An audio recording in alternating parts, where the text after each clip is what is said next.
Welcome back, Boston Celtics fans, to another incredibly massive and deeply analytical episode, where we break down the absolute most important and historical trends, tactical developments, and overarching cultural identities surrounding the greatest basketball franchise in the world. Today we are skipping the long introductions and diving straight into an absolutely fascinating historical topic,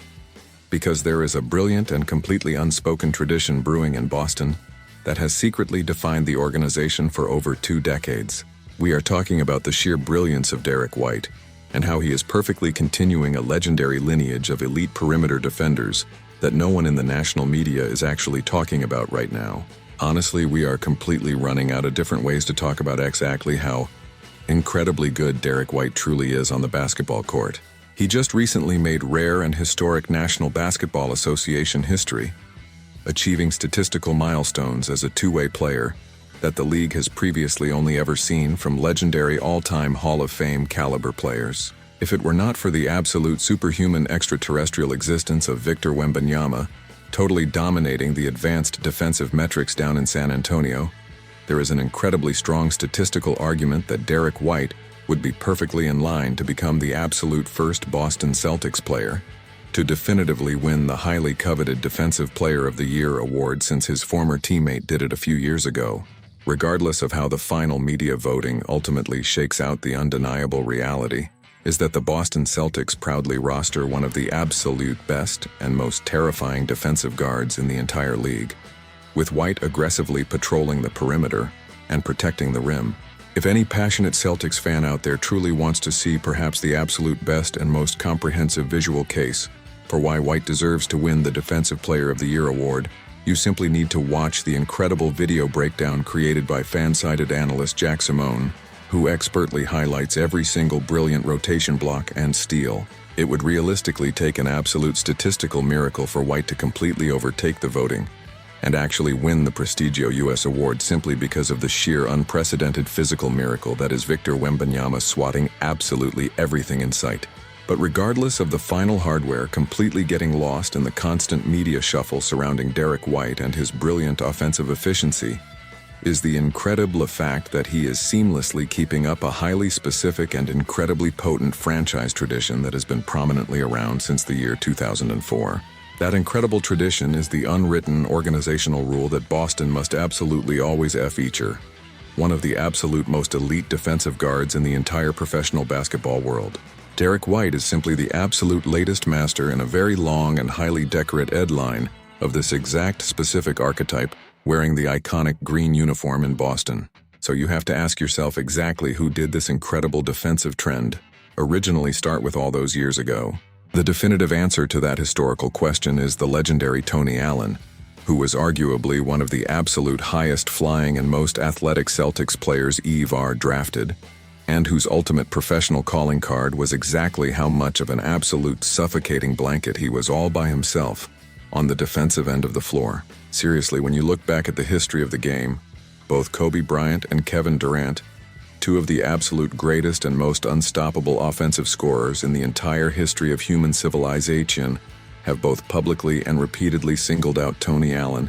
as the absolute toughest and most relentless individual defender they ever had to go up against during their entire illustrious careers. It is entirely true that Tony Allen and his legendary defensive reputation really massively exploded into the national consciousness once he officially joined the Memphis Grizzlies in the year 2010, completely birthing the famous grit and grind era. But absolutely anyone who actively watched his grueling game tape from his earlier developmental days playing in Boston intimately knows that it was a fierce reputation he truly earned from day one. The absolute only reason why he did not have an even better and more universally recognized reputation with the Boston Celtics organization early on was mostly because of his highly inconsistent offensive moniker as Trick or Treat Tony. Despite absolutely everyone in the building and across the league knowing exactly how incredibly good he was at locking down opposing superstars, Allen tragically did not receive any official all-defense team nods during his tenure as a Celtic. Even worse for the Boston front office, he finally completely figured himself out offensively and mentally, just as he was officially on his way out the door, leaving Boston for free agency. However, the defensive culture had already been perfectly planted, and even after Allen officially left the building, The Celtics miraculously still had another elite defensive guard waiting in the wings to completely take over the team, and his name was Rajon Rondo. Passionate Boston Celtics fans absolutely still remember Rajon Rondo quite fondly, and with massive reverence for brilliant LI extending the legendary Big Three championship window well beyond what it was originally supposed to mathematically be. What many casual basketball observers tend to completely forget, however,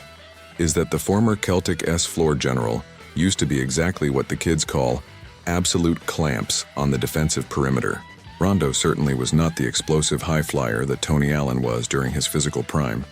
but his incredibly long sweeping arms, his massive BAC ball glove hands, and his overall completely genius-level basketball intelligence made him an absolute terrifying nightmare of an on-ball defender. It is exactly why he successfully made 4 consecutive prestigious all-defense teams from the year 2009 all the way through the year 2012, completely dominating the passing lanes and ripping the ball away from bigger players. Over time, as the offensive burden increased, Rondo understandably saved his absolute most elite defensive pressure for when it mattered the most in the grueling playoffs, instead of exerting that massive energy on an everyday regular season basis. Right here in the very middle of this massive historical breakdown of Boston Celtics greatness. If you are truly enjoying our daily deep dives into the tactical and historical side of the best franchise in the world, please take a quick second right now to passionately hit that subscribe button and leave a like on this video, because your continuous daily support is exactly what allows us to keep growing and bringing you the most detailed basketball analysis available anywhere on the entire platform. Getting right back into the fascinating defensive timeline, however, once the Boston front office eventually made the highly emotional decision to trade Rajon Rondo away, there were miraculously already 2 brand new elite defensive guards actively developing on the roster at the exact same time, and their names were Avery Bradley and Marcus Smart. Avery Bradley was significantly more of a relentless physical pest than absolutely anything else, which is exactly why opposing National Basketball Association players absolutely hated playing against him on a nightly basis. He aggressively stuck to his primary offensive assignments exactly like superglue from the absolute V-Rai moment. They touched the basketball in the backcourt, relentlessly hounding them for 94 feet. There may honestly not have been a more completely annoying and structurally disruptive on-ball defender in the entire rich history of the Boston Celtics than Avery Bradley during his absolute physical peak. His suffocating perimeter defense was so incredibly well known and heavily respected by inter-league circles that during one particular season, when he was egregiously snubbed by the media voters, multiple rival professional players completely unprompted actively voiced their severe public displeasure about the massive voting mistake. Even with those frustrating snubs, Bradley still rightfully earned himself 2 highly prestigious all-defense nods while wearing the green and white in Boston. Having that level of elite point-of-attack defense made it completely terrifying for opposing offenses, especially when head coach Brad Stevens brilliantly paired him in the backcourt alongside the incoming rookie Marcus Smart. Backing up the historical timeline for just a brief moment, it is genuinely bizarre to actively think about the fact that Rajon Rondo and Marcus Smart were actually teammates sharing the same locker room, but they undeniably were for a very brief transitional moment in franchise history. Anyway, the legendary defense of Rajon Rondo was honestly not heavily missed by the fanbase, because of exactly what Marcus Smart could brilliantly do on the floor, from the absolute jump of his rookie season. His absolute calling card was his brilliant, unmatched physical instincts on the defensive end, but also his incredible positional versatility and his complete reckless physical abandon, which is exactly why he immediately NDR'd himself so incredibly well to the passionate blue-collar fans in the Boston stands, and exactly why so many people were entirely forgiving of his rather curious and highly debated offensive shot selection over the years. Just look at exactly where that relentless physical dedica tie-in eventually got him. By his 9th season in the league, he officially secured the ultimate crown by winning the Defensive Player of the Year award, completely on top of securing 3 separate all-defense selections during his memorable tenure in Boston. It is exactly why the entire fan base was so utterly heartbroken and emotionally devastated to see him officially gone when the shocking blockbuster trade went down. Luckily for the sanity of the fans and the defensive structure of the team, Derrick White was the absolute perfect ace in the hole, patiently waiting to completely take over the primary defensive responsibilities. And yet somehow the Boston front office aggressively added another legendary ace in the hole to serve as the direct replacement for Marcus Smart by orchestrating a massive trade for the veteran champion Jrue Holiday. Unlike absolutely all the other great names mentioned on this historic list,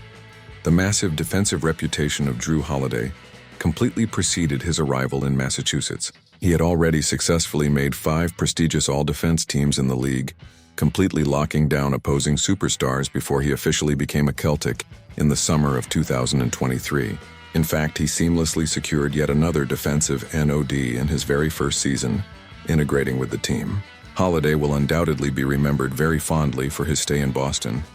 completely regardless of how long it ultimately lasts, because he basically perfectly filled the massive emotional and tactical void left by the Marcus Smart trade, and he executed so many absolutely fantastic and incredibly clutch defensive plays that directly helped win the Boston Celtics their legendary Banner 18 just 2 years ago. It is incredibly clear from analyzing this entire rich history that the Boston organization has meticulously built and maintained a completely undeniable winning defensive culture for almost 2 entire decades now. Just like it is entirely fair to analytically say that a massive part of that sustained overall success has been their heavy organizational fondness for always having a physical guard who can completely single-handedly make opposing perimeter players totally uncomfortable on the offensive end of the floor. They absolutely all did it in their own highly unique and deeply effective individual ways too. The absolute craziest part about the current Derrick White defensive discourse is that it is genuinely highly debatable among serious BA sketball analysts as to whether he is actually the absolute best defensive guard they have proudly rostered in the past 22 years. That internal debate absolutely does not say anything negative about Derrick White or his incredible shot-blocking ability, but rather it has a massive amount to truthfully say about the legendary defensive history and the unmatched roster-building brilliance of the Boston Celtics organization.